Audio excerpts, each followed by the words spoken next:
Tinambakan ng Barangay Ginebra San Miguel ang kanilang karibal at TNT Tropang 5G sa kanilang huling paghaharap sa PBA Season 49 Philippine Cup ito lamang linggo sa Ninoy Aquino Stadium.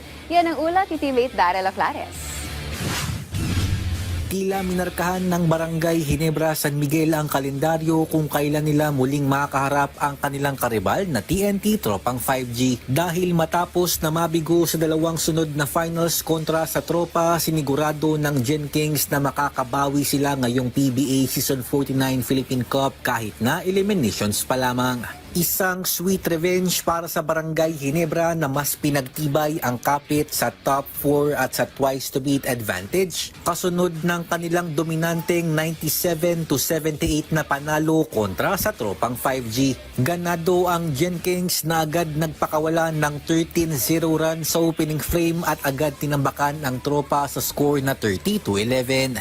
Bit-bit ang momentum na ito, mas gumanda pa ang laro ng Ginebra at dinoble ang kanilang kalamangan matapos ang first half na nagwakas sa score na 54-27. Pagsapit ng second half, hindi na bumitaw pa ang Gen Kings at iniwan na ang tropa patungo sa kanilang ikapitong panalo ngayong All-Filipino Conference habang naputol naman ang 6-game winning streak ng TNT sa debut ng kanilang bagong gwardya na si Jordan Heading. Bayani para sa Ginebra si Japet Aguilar na tumipan ng double-double 20 points at 14 rebounds. Samantalang nag-ambag naman si RJ Abarientos off the bench ng 23 markers, 4 assists at 4 boards. Sa post-game press conference, binigyang diin ni Ginebra head coach Tim Cone na naging susi ang mas matagal nilang pahinga para gulatin ang TNT na kagagaling lamang sa panalo kontra sa Blackwater Bossing nito lamang Biyernes.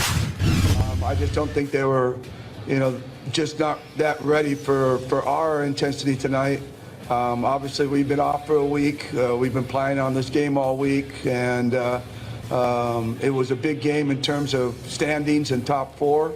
Again, there were some mitigating instances or circumstances that allowed us to get a game like this in tonight.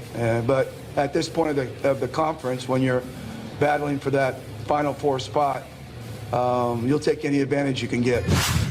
Para naman kay Aguilar, hindi magbabago ang kanilang mindset sa kahit sinong kupunan na makakaharap nila ngayong All-Filipino Conference, lalo na't nalalapit na rin ang PBA playoffs. In any upcoming games, parang same mentality. We just really want to focus on our identity, our offense, our defense.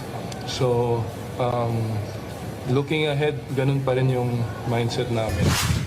Sa darating na linggo, June 15 sa Inares Center, Antipolo, may pagkakataon ng Ginebra na mapanatili ang kanilang pwesto sa top 4 pero kinakailangan nilang malampasan si Coach Yen Giao at ang Rain or Shine Elasto Painters na target ding makuha ang twice to beat incentive. Darrell Oclares para sa Atletang Pilipino para sa Bagong Pilipinas.